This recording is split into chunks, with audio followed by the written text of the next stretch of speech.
everybody. Welcome to the Hidden Gems podcast. This is the show where we like to talk about a streaming service and some of the hidden gems you can find on that service. And we're going to have a ton of fun this week. And I am film critic Rachel Wagner, and Ryan is here. Hey, Rachel, it's great to be back with you once again. When I was out doing my run this morning, I heard a bit of a grinding noise from like the west of me, and I was thinking to myself, what is that sound? And then I put two and two together and realized it's probably Rachel because of all the constant crap coming out from that Little Mermaid remake, and she is just You can not hear it all the happy. way from Florida, huh? I mean, that movie pretty much made you as a person, or one of the movies that made you as a person. And I've been seeing the images, and I'm not really the kind of guy to like kill a movie based on first impressions, but Great Caesar's Ghost, that movie looks terrible.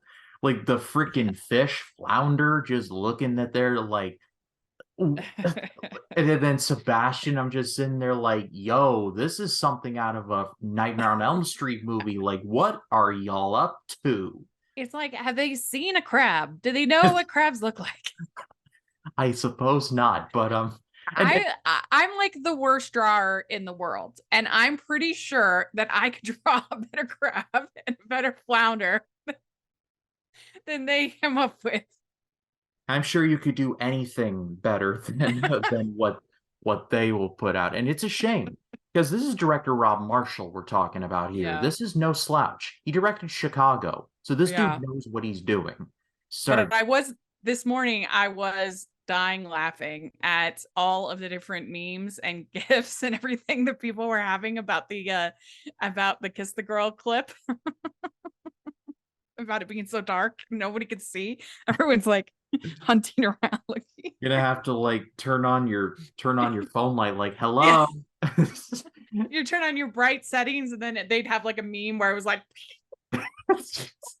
I mean, you felt bad for the Oppenheimer trailer because nobody was paying any attention to it because of this terrible Little Mermaid clip. Oh man, that movie's going to be interesting. I feel like I again, and I'm not the kind of guy to like kill a movie like on first impression. I normally wait and hold off on opinions until I see it, but this just is not winning me over. It's like that and Fast 10. I'm just too looking at you like I'm like, you just do not look good. You do Yeah. not look good to me. No, it looks terrible. And I mean, I was just telling this to my friend Louisa. I said, I'm the first one that like marketing can be wrong, and I'll admit it, and I will, enjoy something. I thought that Puss in Boots Last Wish looked terrible.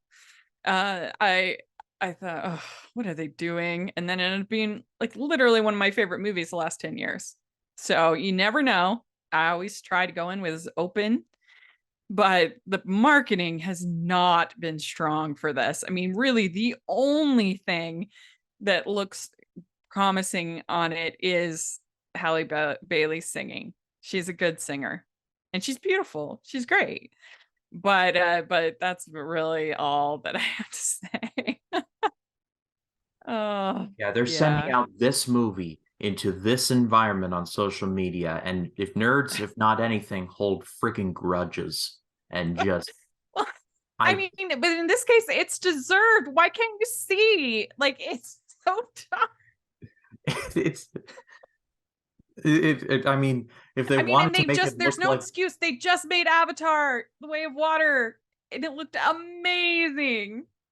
yeah, they literally, like, I felt like I was in the ocean in that movie, and they literally have the son of Sam of Jake Sully's character literally doing like this gimmick with an actual like whale type of creature, and you could see it beautifully. Yeah.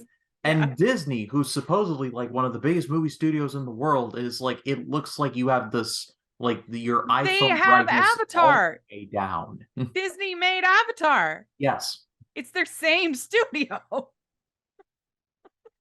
Like, there's no excuse. No excuse at all. But speaking of Disney, why don't you tell everybody what we're talking about today? We are talking about Disney Plus today, and Yes. they've actually I've actually like come across some ones that I was like, I'm surprised that one's actually on here. Yeah, because of the Fox and Touchstone and other things. Yes. Yeah, there's more than you think. But this is our 17th episode talking And, th- Disney Plus. and this is the one that started it all. Yeah, yeah, that's Like true. all the way back to like late March of 2020. Oh, what a time that was. Yeah, we're just having a couple episodes to get us through this pandemic. Now it's 3 years. Yeah. Three beautiful years. It's like I was talking to my friend Michelle, who they just announced season 17 of Heartland. And I was like, you didn't know that you were making a lifetime commitment. Oh, you agreed. I'm sure Michelle would have been fine with that. That's what she said. Uh, well, yes. So we're gonna actually share some things we think are worth watching.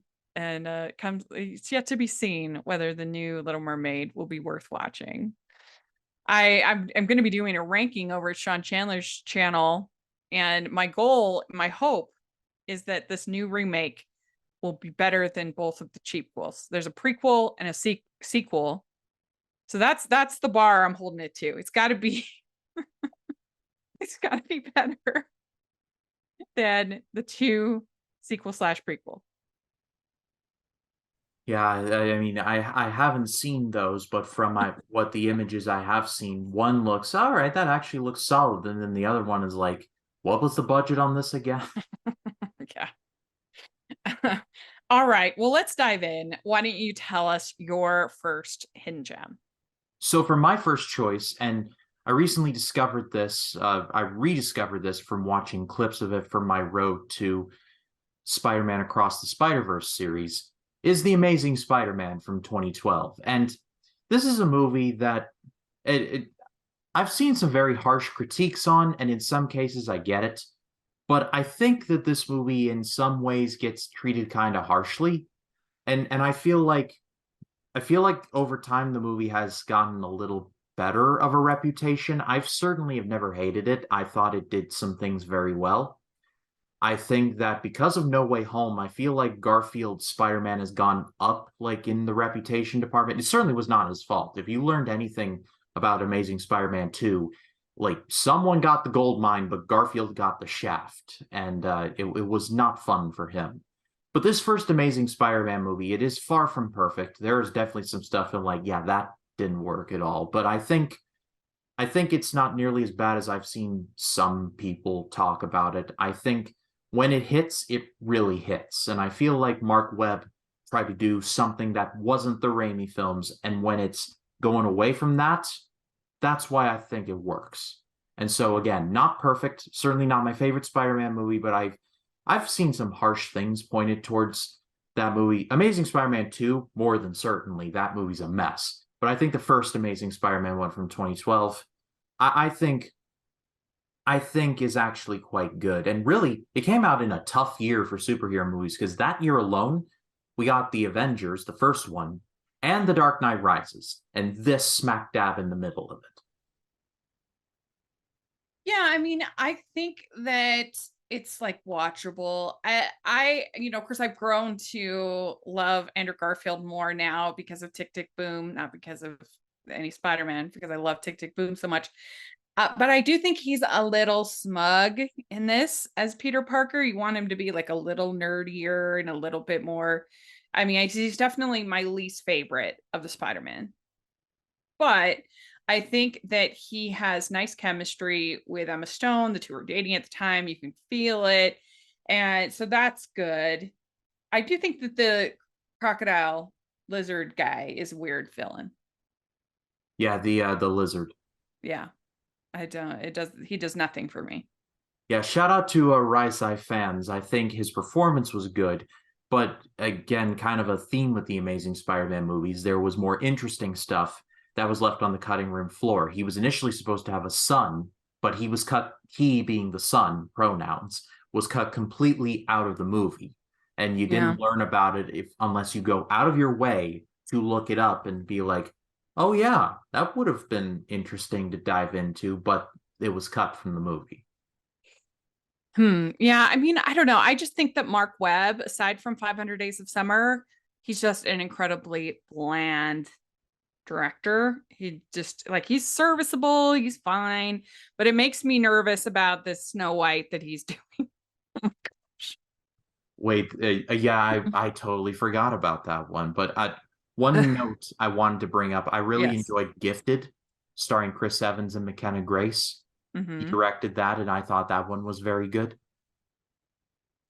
That one's not my favorite, but I know a lot of people enjoy it. But yeah, I don't know. I just think that he is a somewhat bland director. So yeah, these movies are. I don't. I guess I don't hate either of these. I mean, I really didn't like the second one just because Jamie Foxx's performance was so annoying to me. That's Ooh. just the tip of the iceberg of that movie. That movie has so many problems. Yeah, but I did like the score. I think it's one of Hans Zimmer's most interesting scores. The way he uses like synthetic to create the electric sort of sound is cool in that movie. But yeah, not great. Amazing Spider-Man 2, not great. And yeah, to me the biggest weakness of this one is just a weird villain, Yeah, definitely I agree with Lizard that. Man. But then he comes back in No Way Home. Yeah, he's definitely one of the villains that gets the least amount of screen time because it's like he's there and then is like, I mean, you got to have something for Garfield to do, but you can't bring back, well, they did bring back Jamie Foxx and he did good, but I mean, I wish they would have had a little more time with him, but I mean, that movie's already long enough, so what could you possibly do? Yeah. So it's a bit weird. Well, the main thing for him to do, Andrew Garfield, was to rescue MJ, Yes. get redemption for that. That's the In No Way Home. Well, my first choice is one of my favorite movies, like period, not just TV movies. One of my favorite movies of this year so far is the latest DCOM, the latest Disney Plus teen movie called Prom Pact. I absolutely loved this movie. I think it's one of the best teen rom-coms we've had in many, many a year. And you know me, I'm somewhat picky when it comes to my teen stories. And so we've gotten two really, really, really great teen stories this year. We've got Prom Pact, which is rom-com, so good. And then we've gotten Are You There, God, It's Me, Margaret, which I thought was a perfect film. And I just loved this prom pact so much. I loved the story and the chemistry. And basically, it's about this nerdy girl who wants to get into Harvard. And she's been put on the wait list. This is her senior year. She has this best friend named Ben. And she decide that she and Ben make this prom pact that if they don't have dates, they'll go to prom with each other. But she decides to start tutoring this jock guy that she thinks is lame. But his dad is like on the board or whatever at Harvard. So she thinks if she can tutor this kid, then it'll help get the approval and she'll get off the wait list and get into Harvard. Well, as she proceeds to tutor this kid, uh, she starts to realize maybe he's not so lame. Maybe he actually has a personality, and maybe he has goals, and they have sparks. And then there's also her best friend Ben, who starts kind of also helping the girl that he thinks totally out of his league. She's up for prom queen, and that whole thing is really cute too. And I loved the friendship between, I think her name is Riley, I think. I can't remember her name. But anyway, between her and Ben. And so that was nice to have like a platonic friendship.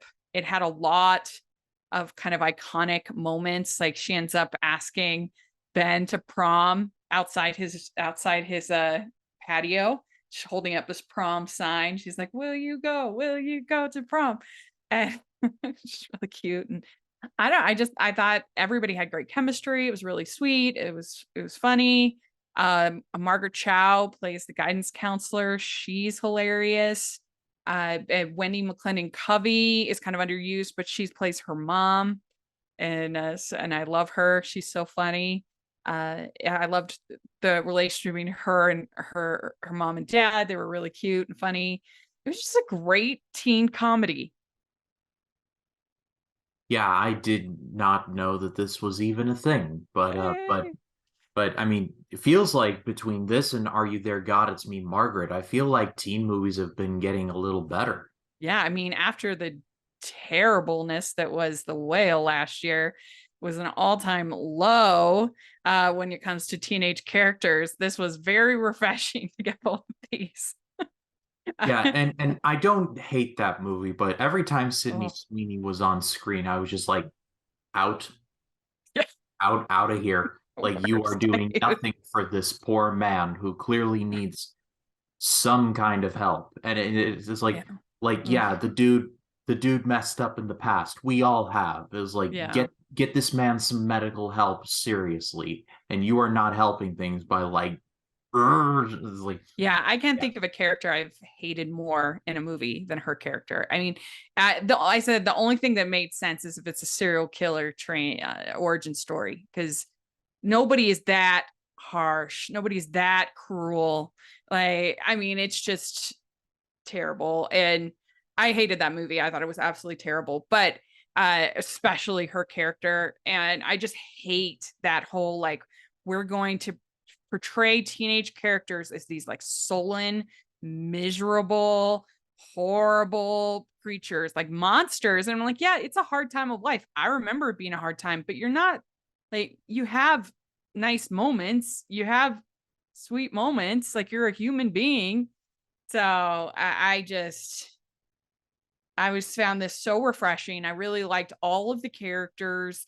They were nuanced and fun and funny, and it really had the the feel of sort of those 1980s John Hughes kind of comedies. It refers to him a lot because the prom theme is movies of the 80s, and so all the promposals and all the other stuff are all sort of themed, like there's Risky Business and there's Flashdance and there's Dirty Dancing and um Breakfast Club. A lot of these that was the only thing that was kind of weird about the movie, is that it's a decom, and yet a lot of the movies that they referenced are rated R movies, which I thought was a little bit weird.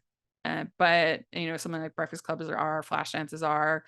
Um, so that was a little bit strange, but other than that, I really thought it was a well written script. I thought the acting was all very charismatic, really fun, and it was just a well written, well done rom com. Yeah, and So that's on Disney Plus, so Disney Plus, think that sounds cool. I think I might look into that. yeah, you should. I can't imagine somebody like hating it. I think it's like I think almost anybody watching be like, that was cute. Yeah. So all right, what's your next pick? So my next choice is a movie from 2006, and it is called Bolt. And I feel like I've talked about this movie before, but I feel like the movie is kind of underrated in certain like things in that like how far like superhero stuff has come along. I feel like there's certain parts of it that have aged pretty well. Focuses on this little girl and her dog. They're the focus of this TV show, this kind of like superhero TV show where the superhero is the dog named Bolt, obviously. But when Bolt gets lost, the dog believes that he is in fact Bolt, meaning that he has all the powers and not connecting the fact that it's a TV show. And so basically, the Bolt the dog kind of learns how to become like an actual dog and to be there for for the female character voiced by Miley Cyrus. And I feel No. like this is a cute movie, and I feel like it's got some good action in it. I feel like the animation is actually quite solid. I feel like this is just one of those movies that got swept under the rug, and I feel kind of bad that that was the fate of it because I feel like good cast, good animation. It got story has a lot of heart. It's funny on occasion. I feel like it got a bit of a raw deal. That's why I'm recommending it. Yeah, it's a cute movie. You do have to kind of suspend disbelief a little bit, you know, that this is just a like a movie for kids. It's not trying to be like accurate to the way they actually make television. And I do think that the beginning feels a little long, that long section of the supposed TV show that they play out. But It's harmless, sweet. The side characters are fun, cute. The fur is done well. It's well animated. This was like the stepping stone that they needed to get to the post run the revival and then they went on this huge hot streak. It feels more like a DreamWorks film, more like an Illumination film than a Disney film, but again, I think they kind of need that like little stepping stone before they went on their hot streak. Yeah, I agree with you on that. Mhm. And I wanted to, I forgot to say about Prom Pact. We did a whole episode, me and my friend Marissa did a whole episode deep dive into Prom Pact over at Homeworks Podcast. So if you want to hear more of my thoughts on Prom Pact, just check that out because it was fun. The only Uh, Hallmark podcast network that truly counts, folks. that's right. Hallmark, All pay this right. woman. What are you doing? So the next thing that I wanted to talk about is the second season is starting up. I haven't had a chance to watch the second season yet, but it's Star Wars Visions. And it's just such a cool project. I think it's one of the coolest things that they've done with Disney Star Wars, where they ask a bunch of these anime directors to make shorts that are about Star Wars. And they, at least the first season, had like a really good variety of not only artistic styles, but also tones and feels and themes. Some of them were more funny, some were more juvenile, some were more mature, some were kind of more traditional anime, others were more cartoony. I think it was such a great way to not only tell new Star Wars with new styles, new themes, new characters, but it was also a chance for people to be introduced to anime that might be sort of resistant to it or haven't seen it or don't know that there's all these different styles within anime. I think a lot of people, when they say, oh, I don't like anime, I think what they mean is they don't like Pokemon, Digimon, some of these like bigger brands that you see, but they don't realize that there's all different kinds of styles and age ranges and themes and everything to anime. It's not just Pokemon, Digimon, that kind of thing. So I think it's a great way for people to become introduced to anime and then also for just to get some new stories, some new ideas within Star Wars. So I think it's cool. Yeah, because I feel like there's something desperately missing from Star Wars is just the feeling of new. Yeah, it's true. Because I feel It's like true. because of the reputation of the sequels, and I'm not going to go into that. That could take an hour, Yes. but I'm not going to go into that. But I feel like any new Star Wars thing to a certain amount is just going to be automatically just trashed and cast aside. I mean, think about Andor for a minute. No one talks about that show. And from everyone I've talked to who has seen it, they've said it is actually quite good. I haven't had a Mhm. chance to sit down and watch it, but I've heard good things. But it's a bit of a shame because anything like new they try to do is like up sequel, boom. So is like just dismiss it. Yeah. Yeah, and Disney's got a lot of problems right now. I mean, not only these dismal remakes, but like Marvel's in a weird spot. I mean, this Guardians Volume 3 is not opened as strong as they thought it would, I don't think. I mean, it's still made a lot of money, but not compared to the first one or the second one. And so yeah, they're in a weird spot when you think like how strong they were back in like 2017, 2019. And I mean, just everything was making $1 billion practically they released. So it's an interesting thing, but I am glad that they are doing, at least they can point to this Star Wars Visions as a creative enterprise, something fresh, something new, something cool. Yeah, because they had like a license to print money in like the late 2010s, and now it Yeah, just they really did. and COVID had, I'm sure, something to do with it, but it's just like now it just you look at it and you go like they feel like they're like the whole running out of Yeah. ideas thing feels like they're running out of ideas. And I think it was 2019 they had Frozen 2 make $1 billion. They had Toy Story 4 make $1 billion. They had the Lion King remake make $1 billion. It was just like And then a bunch of the one after the other after the other. yeah, a bunch of the Marvel stuff. And they had I think it was Rise of Skywalker that year. So they were just yeah, printing money. But it's not thing my things have changed.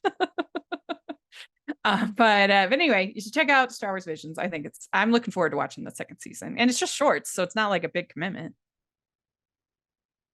Yeah, without a doubt. Mm. So what is your next pick? So my next choice is a movie from 2005, and this is probably I don't know how well this is going to go over, but it's my list, so who cares? Cheaper by the Dozen 2. I like this movie. It's not as good as the first Steve Martin one, but I don't know. I guess it just caught me in the right mood, but I really enjoyed it. Basically, the Baker family goes to their lake house for the summer, and they basically feud with a similar family of a similar size, the Bakers versus the Murtaughs, who are headed up by Eugene Levy. And like I said, I don't know what it is about it, but I don't know, I just liked the movie. I thought it was funny. As Steve Martin and Eugene Levy going back and forth, SNL versus SCTV, and I thought I thought it I thought it was really funny at points, just the stuff that they were doing, just basically how it started off as like family versus family, but then it just became just about the two of them. And it Yeah. really did show. And there's through line of one of the oldest Baker children, Nora, is pregnant at this point, and she's about to give birth, and that whole thing. So again, caught me in the right mood. I thought it was a lot of fun. Yeah. Yeah, I mean, I have to say the Cheaper by the Dozen last year was terrible. And That's it what I made heard. me Yes. like that made me way nostalgic for these Steve Martin Bonnie Hunts.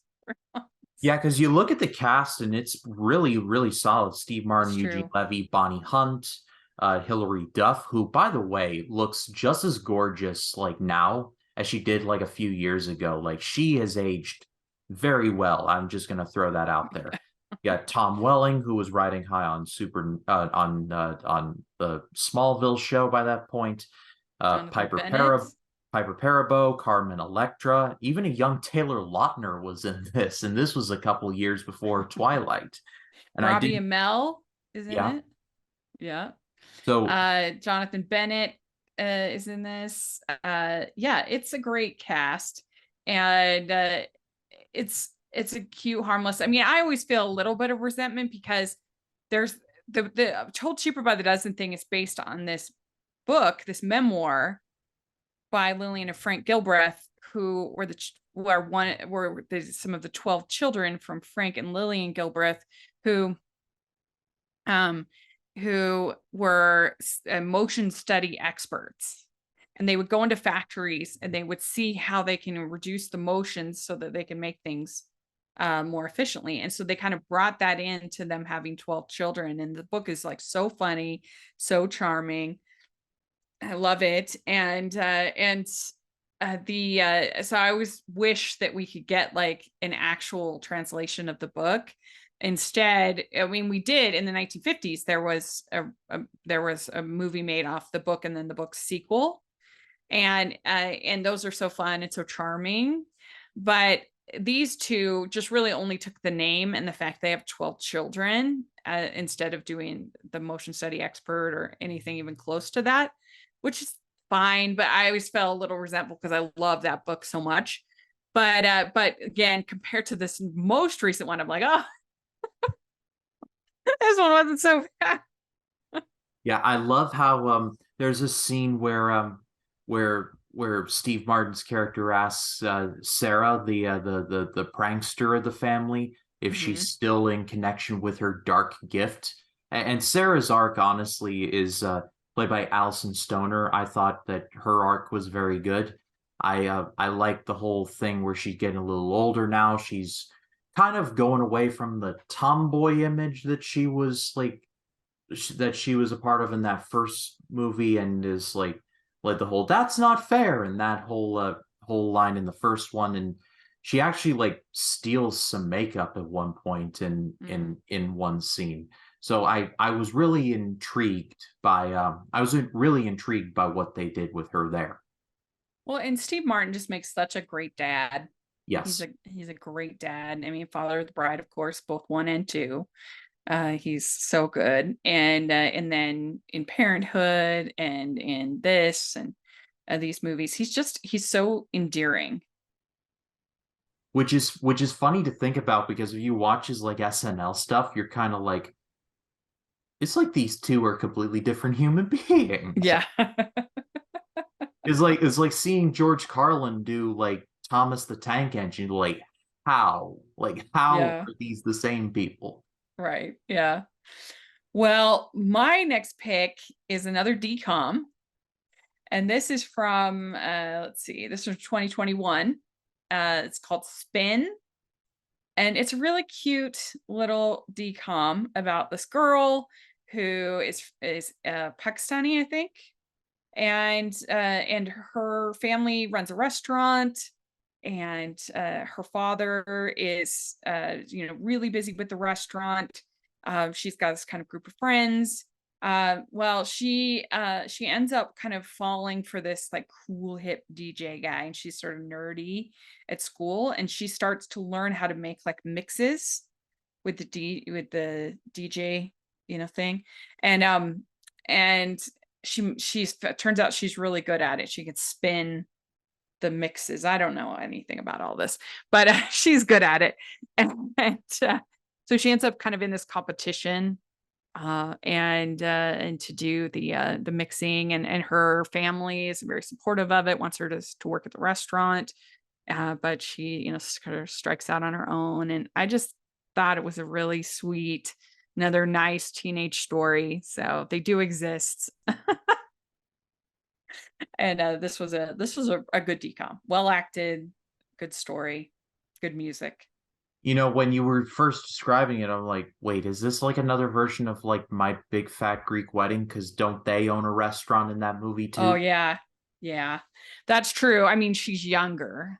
Oh yeah, yeah, I And yeah, figured that, but I was yeah, like, kind of similar, like not the yeah, same, but similar. yeah, yeah. And this isn't that much of even a teen romance. It's more just about her and her confidence and her friends and her music and her family and all of that. So it's a cute one. I recommend it. So what do you have next?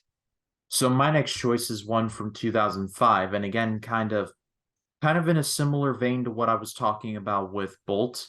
I think the more superhero stuff has come out, the more I think this one has become just a bit more relevant and like better in my eyes. It's Sky High.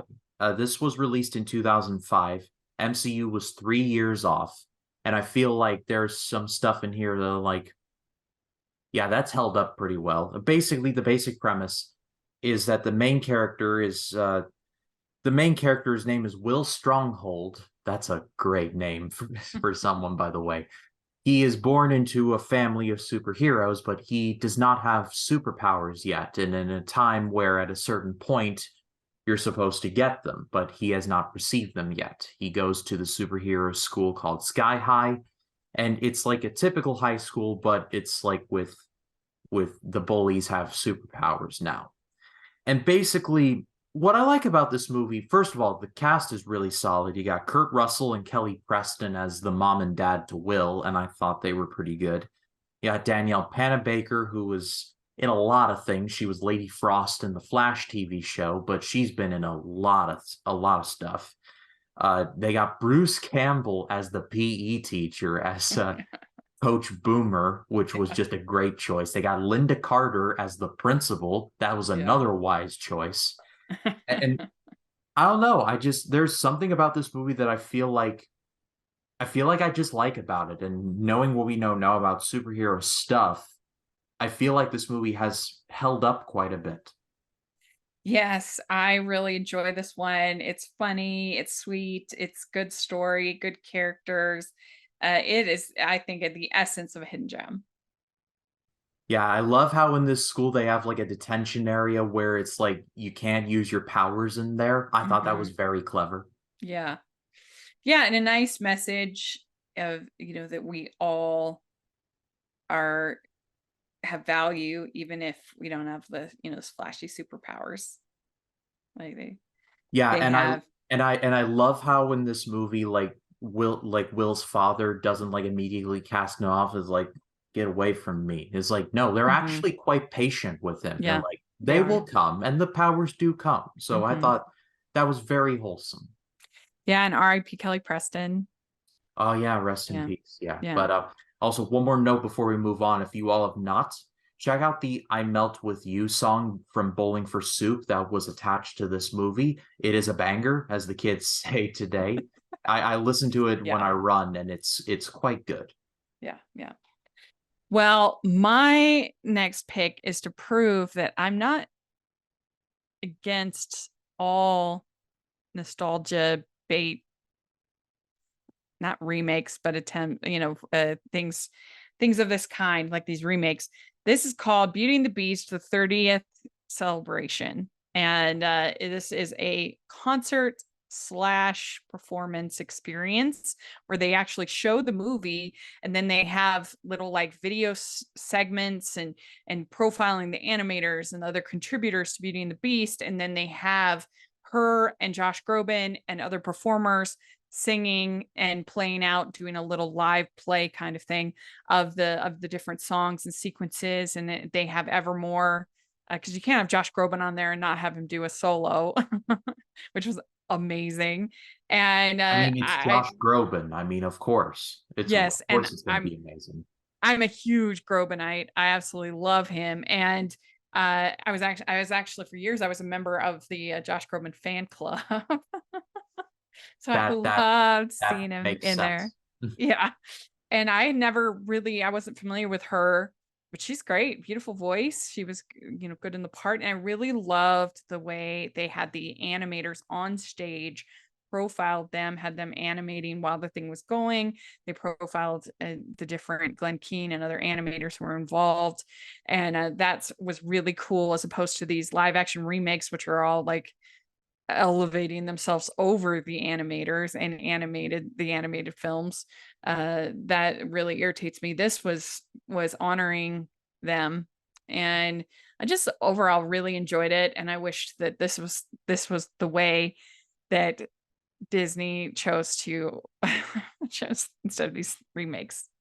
And it really it reminded me of the kind of thing you see at D23, which is like the highlight of D23 is these sort of little concerts that they do, which are so much fun. These celebratory concerts, and this was kind of like that, but maybe even a bigger scale.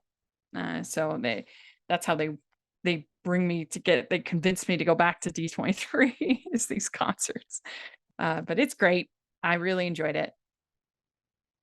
Yeah, I remember I recommended it on the show a long time ago, but when Les Miserables had like the 25th Yeah. anniversary concert at the O2 Arena, it was I wasn't there, obviously, it was in 2010, but I remember watching it and just how incredible it was. They had Nick Jonas as Yeah. Marius. I mean, Yeah. that was a very nice choice there, but He was on in London, I think it was, where he was actually in the cast. yes. Yeah. Yeah, I love that. I also love the 10-year anniversary concert they did for Les Mis. I was kind of obsessed with it when I was in high school. I watched over and over and over and over again. So, what is your next pick? So my next choice and my final choice is a TV series, and with the announcement of the remake coming very soon, or well, remake reboot, I believe, but I wanted to bring this one up. It's a fundamental show from my Disney Channel watching years, Phineas and Ferb. I love this show to pieces. It just I love it so much, and really I love the theme song. I love Yeah. Phineas and Ferb. They're both their personalities. I love how Phineas does all the talking and Ferb has like 3 or 4 lines an episode and they're all great. I love how they all go on adventures every week only for Candace to like, Mom, Mom, Mom. And then they're just been sitting under a tree all afternoon. It is like it's just a great running gag. And then there's a great episode where Candace has one party and she gets busted. So it's like Phineas and Ferb do all these fantastical things like football X7 and create like a Hindenburg-esque blimp. and Candace has one party and she's busted. I thought that was great. But Yeah, it's a really fun show. I haven't watched all of it, but I watched some of it and really enjoyed it. And I watched the most recent movies, and it's very clever, and I love the animation. yeah, the animation is so much fun. They have a great Christmas special too. I don't know if you've ever seen that, but Mm. that'd be something to check out. Yeah, for sure, for sure. Well, my last pick. Some people might say, "How could this be a hidden gem because it's nominated for Best Picture?" I feel like it kind of got lost in the shuffle a little bit. It is Steven Spielberg's most recent remake of West Side Story. And this just goes to show I don't necessarily mind a remake. It's all about how it's done. And this was so beautifully made, so well acted. I think they had great chemistry, the Tony and Maria. I think this is actually better than the original film. I like the original film, but this, I just think I don't think they have the best chemistry. Natalie Wood and what's his name, don't have the best chemistry in that. And I just think this is better paced, and I buy them more as a couple. And I mean, I just like the fact that they have actual Latinos playing the sharks. That's nice. Some of the cinematography, the camera work, the way it moves is really wonderfully done. The music is all very well done. Rachel Zegler's a great singer. They're all singing, I think, their own songs, which is nice. So yeah, I think it's great. I loved it. It was one of my favorites that year.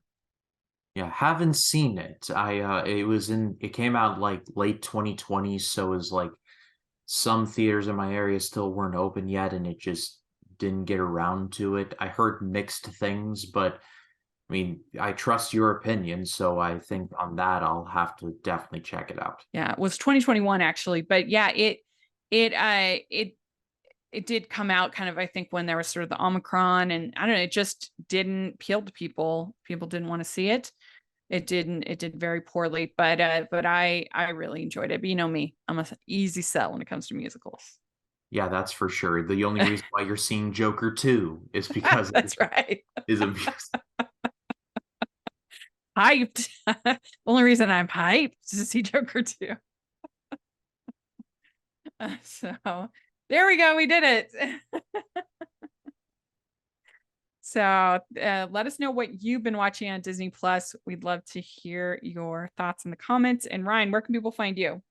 They can find me Facebook, Twitter, Instagram, Letterboxd, and YouTube at RyanCam20. And on my channel, I've got my two Road to series going, my Road to Asteroid City.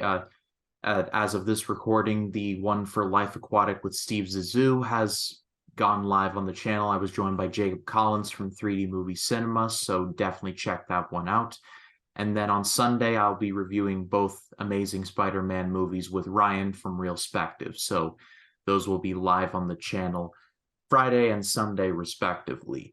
And then I have a Guardians of the Galaxy 3 spoiler talk video with Larry from Chili Boy Productions. I finally get to collab with him. It's been so long, but I finally get to collab with him, and it was a great time. The Life in the Movies on Wednesday, a lot going on. Right. Yeah, you all should definitely check it out. That sounds like a lot of fun stuff going on. You can find me at Rachel's Reviews, all over social media, iTunes, YouTube, and on Rotten Tomatoes. And make sure you check out Hallmarky's podcast. Like, so we had that prom packed episode just a couple of weeks ago that we did. That's really fun. So take a look at that. And if you are listening on iTunes, please leave your ratings and reviews. That helps us a lot. And if you are watching on YouTube, please give the video a thumbs up and subscribe to the channel. I have my Muppet May series going. This is the 6th year. So we got some more obscure, fun stuff that you might not have heard of. And that's where I really enjoyed getting to do that. And then we also have Theater Tuesdays that I've started. This is my third week, I think, doing Theater Tuesdays. And so we're going to keep that going. I have some really fun stuff planned. So check that all out. And we have the patron group. And this month we're going to have Rodrigo Massa, who's like a pretty like sizable star. I can't believe that we're getting him to come on and do a patron watch along. And he's going to come on. We're going to watch Merry Texmas, which I loved last year. And so that's going to be super fun. So check out the patron group and the merch store. Got lots of cool designs like hashtag animation junkie t-shirts. So take a look at that. And thanks so much, everybody. We'll talk to you later. Bye. Bye.